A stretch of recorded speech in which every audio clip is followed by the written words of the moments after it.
ఈ రోజు ఉదయం FPVA freelance photo and videographer association ద్వారా జరిగిన మంచి ఉద్దేశపూర్వక కార్యక్రమానికి అసోసియేషన్ మిత్రులందరూ హాజరై కార్యక్రమాన్ని విజయవంతం చేశారు. ఈ రోజు ఉదయం వేదిక ఏర్పాటు చేసిన రఘురామ్ గారికి ధన్యవాదాలు తెలియజేస్తున్నామన్నారు. అలాగే కార్యక్రమంలో అసోసియేషన్ అడ్వకేట్ వేణుమాధవ్ గారు కూడా ధన్యవాదాలు తెలియజేస్తున్నామన్నారు.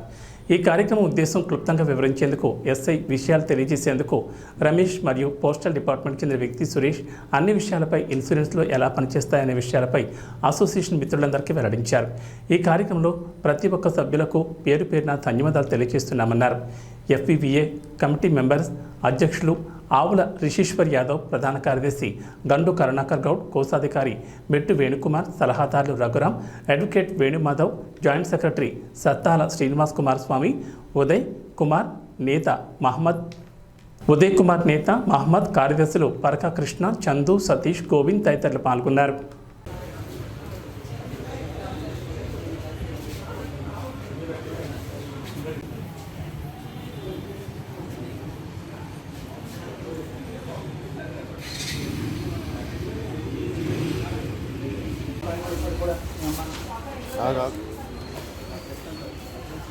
లక్షలతో పాటు 15 లక్షలతో పాటు 15 లక్షలు వచ్చినాయి.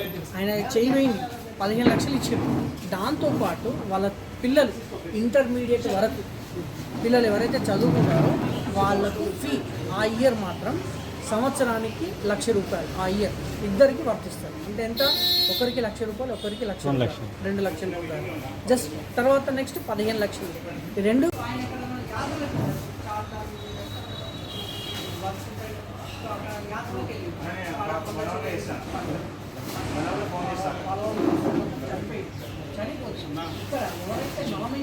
$10 లక్షలు లేదా డిజేబిలిటీ కాలో చేయో కన్నో చెవో ముక్కో ఏదోటి పోయింది.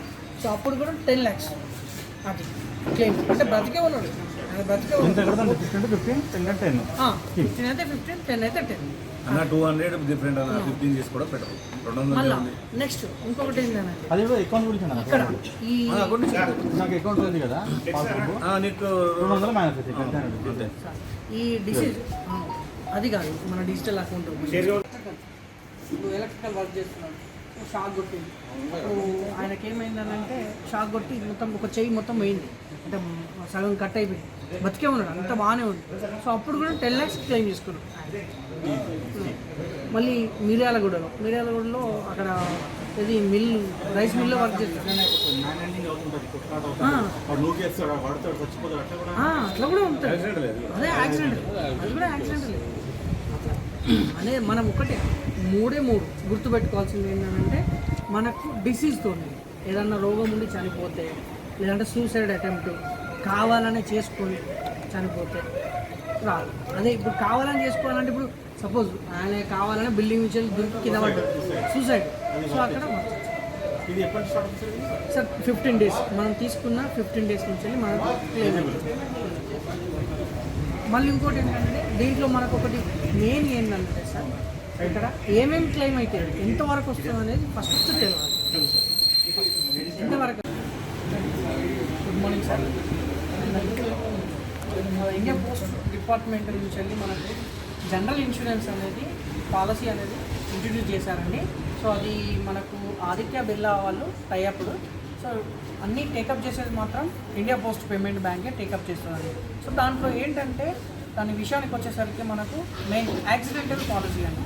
సో ప్రీమియం వచ్చేసి మనకు 550 అండ్ 750 అండి. సో 10 lakhsకి 550, సో 750 అంటే మనకు 15 lakhs. సో 15 lakhs కవరేజ్కి దాంట్లో మనకు ఏమేమి బెనిఫిట్. సో యాక్సిడెంటల్గా ఎనీ టైప్ ఆఫ్ ఎలా అయినా యాక్సిడెంట్ అయి చనిపోయిన వారికి 15 lakhs ఇన్సూరెన్స్ కవరేజ్ ఉంటుంది.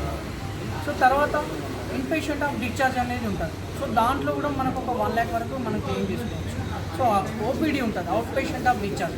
సో దాంట్లో కూడా మనం 60,000 వరకు మనం క్లెయిమ్ చేసుకోవడానికి ఫెసిలిటీస్ ఉంటుంది. సో యాక్సిడెంట్ డెత్తో పాటు, డెత్తే కాకుండా disability, partial disability and paralysis, so ఇవి కూడా మనకు కవరేజ్లో ఉంటాయండి. ఈ ఇన్సూరెన్స్లో మనకి ఇవన్నీ కవర్ అవుతాయండి. Okay, thank you. ఇన్కేస్ మన అసోసియేషన్ పే చేసినా కానీ వాళ్ళ దగ్గర నుంచి తర్వాత తీసుకోవాలి. మిస్ కాకుండా చూసుకుంటేనే అందరికి ఎలిజిబిలిటీ. లేదంటే ఇంకోటి కూడా చేసుకోవచ్చు. మీరు శ్రీధర్ గారు ఒప్పుకుంటే ఎవరైతే రెస్పాన్సిబిలిటీ తీసుకున్నారో ఒక అకౌంట్ ఓపెన్ చేసుకోవాలి. ఇయర్లీ వన్స్ అందులో మీరు అమౌంట్ వేసేసి ఓకే అట్లానే అది ఆయన ఒప్పుకోవాలి, ఎందుకంటే ఆయనకి రిస్క్ ఎక్కువ. సార్ నాకు డౌట్ వస్తుంది. ఈఎస్ఐ అంటే ఎంప్లాయీ స్టేట్ ఇన్సూరెన్స్, ఇది ఎంప్లాయీకి సంబంధించింది. Employee contribution 4.75 of the salary of the employee ఉంటుంది. 1.75 ఎంప్లాయీ ఇస్తాడు. దీనిపైన ఇంట్రెస్ట్ ఇస్తుంది. మెడికల్ ఫెసిలిటీస్ ఫ్యామిలీ మెంబర్స్ ఉంటుంది. అయితే ఇది మా ఈ ఫోటోగ్రాఫర్స్ అసోసియేషన్ ఏంటంటే అసంఘటిత కార్మికులు, వీళ్ళు ఒక యూనియన్ లేదు, ఎంప్లాయీ రిలేషన్ లేదు, సెల్ఫ్ ఫైనాన్స్డ్ అనమాట. ఇది సెల్ఫ్ ఎంప్లాయ్మెంట్ కింద. మరి వీళ్ళు ఈఎస్ఐలో కవర్ అవుతారా లేదా అనేది ఒక పెద్ద డౌట్. ఇప్పుడు ఆల్రెడీ 2 years నుంచి మా అసోసియేషన్ మరి అంటే మరి అది చట్టంలో మన ఈఎస్ఐ చట్టంలో చూడాలి. అది ఈ విధంగా కొత్త స్కీమ్ ఏమైనా పెట్టారు. ఎందుకంటే ఇప్పటివరకు నాకు తెలిసిన ఈఎస్ఐ స్కీమ్లో ఓన్లీ ఎంప్లాయీకి సంబంధించిన కాంట్రిబ్యూషన్ ఉంటుంది, వాళ్ళు కాంట్రిబ్యూషన్. ఈ స్కీమ్ మనకు అప్లై అవుతుందా లేదా అనేది అది ఆలోచించాలి. నేను కూడా ఫస్ట్ టైం వింటున్నా, మన బాయ్స్ ఆఫ్ చెప్తున్నా, ఫస్ట్ టైం వింటున్నా. ఇది ఎంతవరకు వాస్తవం అనేది మనం వెరిఫై చేయాలి.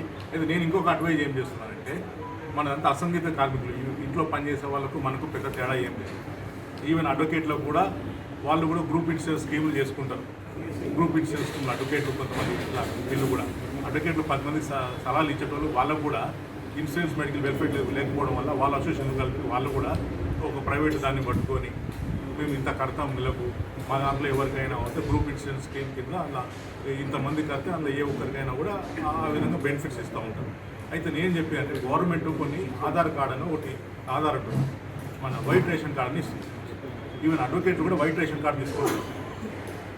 అడ్వకేట్ ఈ దేశంలో అత్యధిక ఇన్కమ్ ట్యాక్స్ కట్టేటోళ్ళు ఎవరంటే అడ్వకేట్. మరి అడ్వకేట్లు కూడా కొంతమంది సంపాదించేటోళ్ళు, కొంత సంపాదించిన ఉంటారు. అడ్వకేట్లు కూడా కొంత నోటు కొట్టేటోడు ఉన్నాడు. ఆ కొంతమంది కోర్టుకు పోకుండా ఓన్లీ కోర్టు గవర్నేసుకోకుండా ఇంట్లో కూర్చొని ఏదో 4 డ్రాఫ్టింగ్ రాసి డబ్బులు సంపాదించారు. సో వీళ్ళందరికీ ప్రాబ్లం ఏముందంటే, కొంతమందికి ఇన్కమ్ ఉన్నది ప్రాబ్లం లేదు. ఇన్కమ్ లేని ఏమవుతుందంటే వాళ్ళు వైట్ రేషన్ కార్డు తీసుకోవాలి. వాళ్ళు కూడా తీసుకోవచ్చు ఇన్కమ్ సర్పంచ్. కాబట్టి వాళ్ళకు వైట్ రేషన్ కార్డు తీసుకుంటే ఈ గవర్నమెంట్ హాస్పిటల్లో 5 లక్షల దాకా ఏదో ఉంది. అట్లాగే ఈ మధ్య ఎలక్షన్ ముందు మన దగ్గర ఇక్కడే చేశారు Ayushman Bharat central government scheme. అది ఎప్పుడు ఎందుకంటే కొంతమందికి ఇచ్చిన తర్వాత మానేశారు. దానిలో ఇప్పుడు మనకు ఆ స్కీమ్లో ఏం చెబుతుంటే 5 లక్షలు ఉంటుంది. కానీ మొన్న ఎలక్షన్ ముందు ఏం చెప్పి దీన్ని 10 లక్షలకి చేసినా అన్నారు.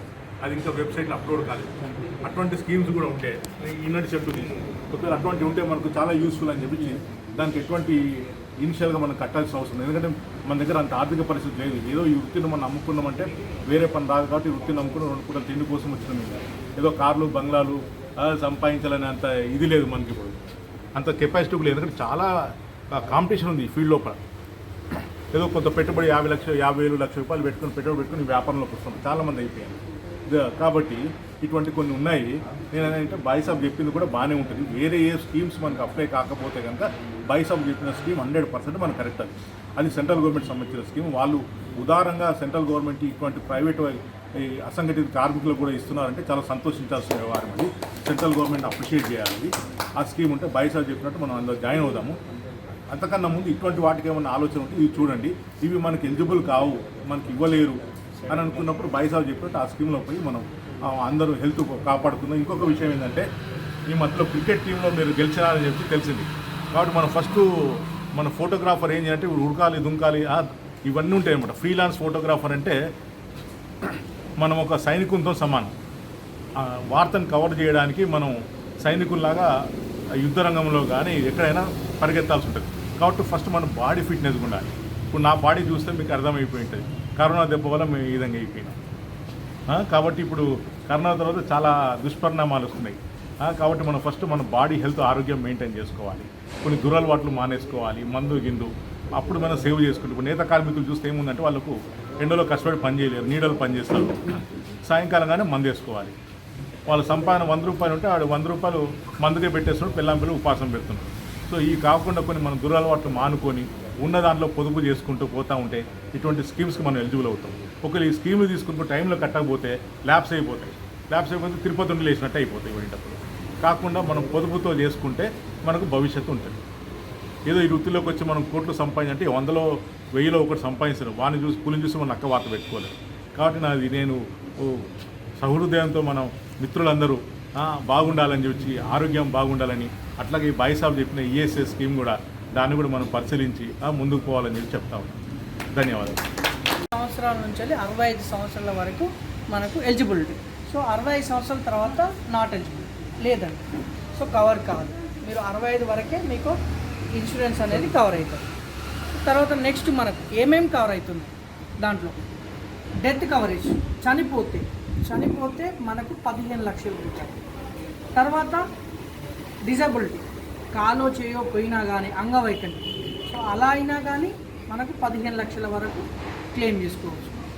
సో దాంట్లో డిజబిలిటీలో కూడా 2 రకాలు ఉంటాయి, ఫుల్ ఉంటుంది, హాఫ్ ఉంటుంది. సో దాంట్లో పర్సంటేజ్ని బట్టి కూడా చిన్నగా అయినా కానీ అప్పుడు కూడా మనం 15 lakhs కవరేజ్ చేసుకోవచ్చు, మనకు 15 లక్షలు క్లెయిమ్ చేసుకోవచ్చు. మళ్ళీ ఇంకోటి ఐపీడీ, ఇన్పేషెంట్ ఆఫ్ డిశ్చార్జ్, అంటే ఎలా యాక్సిడెంట్ అయ్యి హాస్పిటల్లో ట్రీట్మెంట్ తీసుకొని డిశ్చార్జ్ అయ్యి వచ్చారు, అప్పుడు ఒక మనకు 2 లక్షల రూపాయలు ఖర్చు అయినాయి. సో అది ఎలా అప్పుడు అందులో కూడా మనకు ఐపీడీ కింద ఇన్పేషెంట్ ఆఫ్ డిశ్చార్జ్ కింద మనకు 15 lakhs తీసుకుంటే 1,00,000 రూపాయల వరకు మనకు కవర్ అవుతుంది. సో 10 lakhs తీసుకుంటే 60,000, 60,000 వరకు క్లెయిమ్ చేసుకోవచ్చు. సో తర్వాత OPD, out patient of discharge కింద దాంట్లో 15 lakhs కవరేజ్ తీసుకుంటారు అనుకోండి, అప్పుడు మనం 60,000 వరకు కవర్ చేసుకోవచ్చు, అంటే క్లెయిమ్ చేసుకోవచ్చు. సో 10 lakhs తీసుకుంటే మాత్రం 30,000 వరకు క్లెయిమ్ చేసుకోవచ్చు. ఇదే.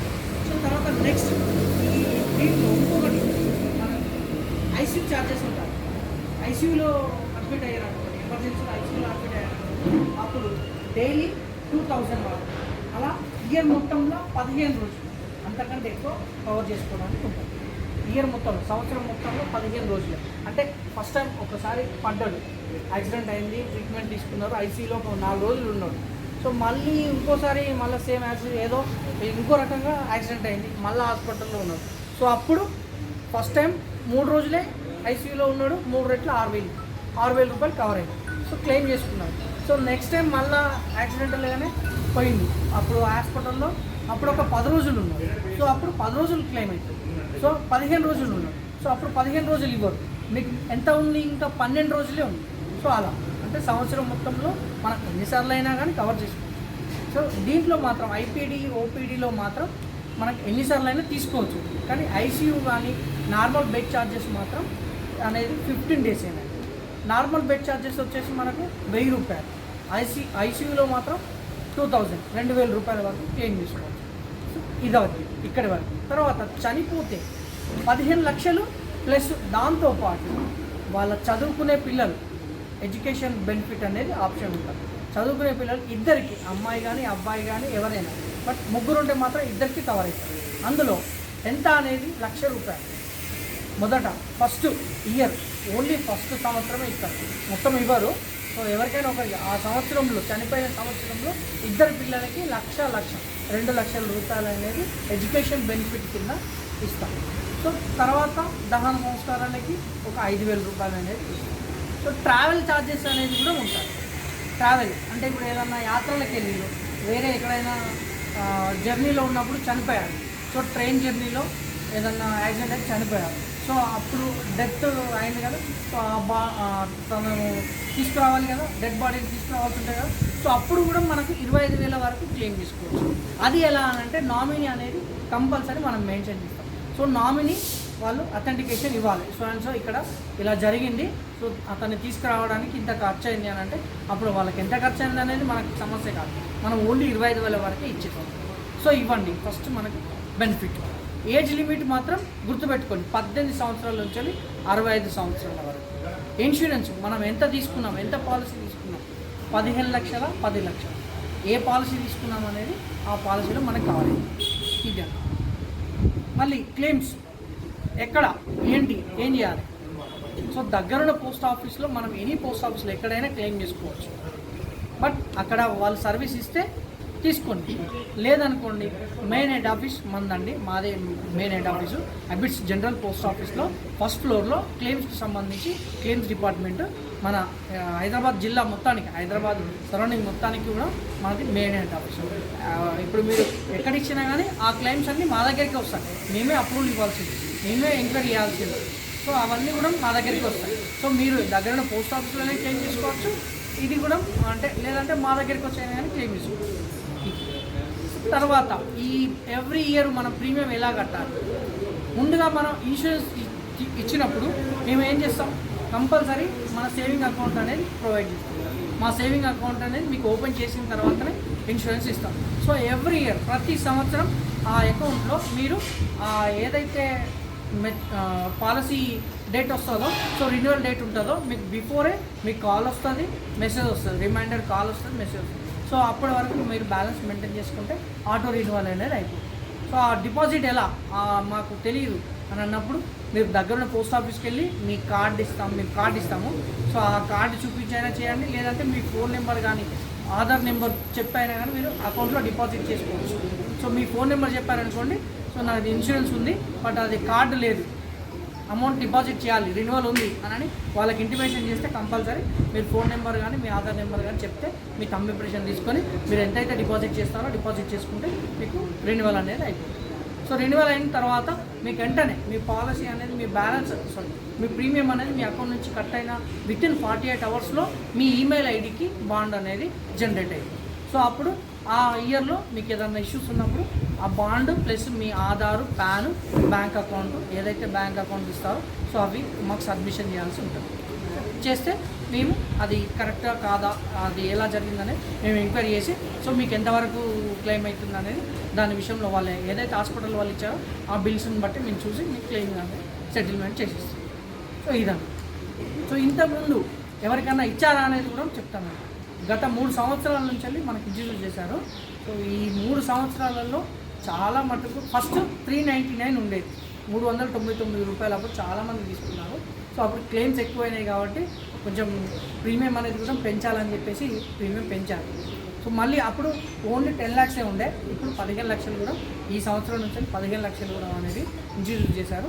సో 15 లక్షలకు 750 రూపాయలు, సో 10 లక్షలకు 550 రూపాయలు ఇది. సో ప్రతిదీ కూడా ఎక్కడైనా క్లెయిమ్స్ ఇచ్చారా అనే విషయానికి వస్తే